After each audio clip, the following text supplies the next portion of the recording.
គឺកាត់អីជីម៉ូតូបុកតោតោដោយសារធម្មតាទេបើយើងនៅអញ្ញាអញនឹងយ៉ាងមកយ៉ាង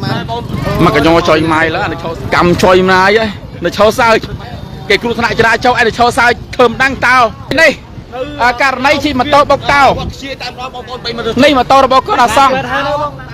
ណាឥឡូវសមាជិកលើកទាំងតោលើកម៉ូតូទៅរសារទុកបណ្ដោះអាសន្នយើងគឺដែលខុសដែលត្រូវតួសមាជិក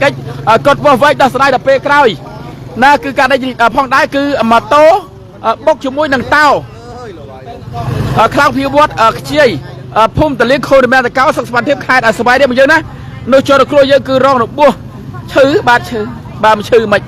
នេះបើយើងគឺអាការនេះគឺចូលគ្រួគឺមនុស្សរងរបួសដេកដួលរបួសសំក្រិចចំណែកតោនេះគឺឆោសៅធ្វើមិនដឹងអត់គ្មានច្បាស់អាណាទេតោយកទៅរសាទុនប៉ុស្តិ៍អញ្ចឹងបងប្អូនម្ចាស់តោណាម្ចាស់តោអាចអើយលោកហើយមានអ្នកសងឡើយណាសងណាឡើយមកឈរសើចធ្វើមិនដឹងនេះម៉ូតូរបស់គាត់នេះ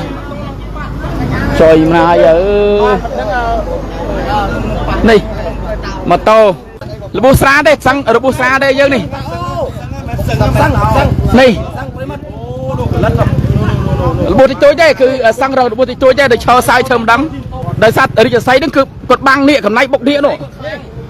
នៀកទាំងខ្លោងទ្វារទៅទាំងអស់កំណៃនៀកដាច់ពីនោះតែឈាមមកយើងគឺបោកនេះមើលនេះឈាមមកយើងមើលឈាមនេះ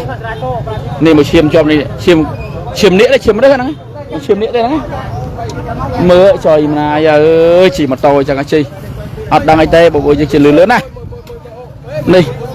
គឺជាករណីដ៏មិនគួរឲ្យកាត់ឡើងគឺបរិសម្នាក់ជិះម៉ូតូអាឡ័យតែមើលទូរស័ព្ទហ្នឹងហើយក៏ជ្រុលបើមើលទូរស័ព្ទជិះយឺតមិនថាទេមើលទូរស័ព្ទជិះលឿនទៅទៀតសាប់ដល់ក្បាលខោទៅកំពុងនេះនៅភូមិឃុំអីនៃទូរស័ព្ទចរាចរណ៍នងខ្លាំងភាពខ្ជិលហ្នឹងហើយយាយនោះណាចៃនៅភូមិឃុំអីចាចៃនោះណាហើយនៅភូមិអីធំផ្លូវនេះគឺបាត់ចូលប៉ុន្តែក៏ជិះលឿនមែនតើ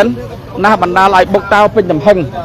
ហើយតោនេះគឺអត់មានម្ចាស់ទេបើយើងមិនបាច់រកម្ចាស់ទេម្ចាស់មានអាវត្តអញ្ចឹងគឺអត់មានសងទេគឺបុកនេះគឺបុកហ្នឹងទូបុកងគេមានអាសងដែរតោហ្នឹង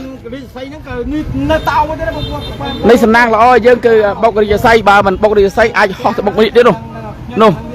ករណីគ្រោះថ្នាក់ចរាចរណ៍គាត់ចូលគ្រោះគឺរងរបួសធ្ងន់មកជុំដែរទេគឺមិនធ្ងន់ពេកទេគឺគ្រាន់តែក្អួតឈាម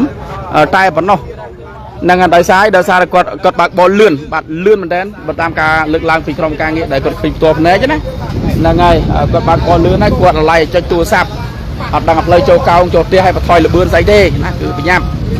ហ្នឹងហើយអញ្ចឹងវាតែប៉ុណ្ណឹងឲ្យទៅលឿនពលគាត់មកយ៉ាងនេះ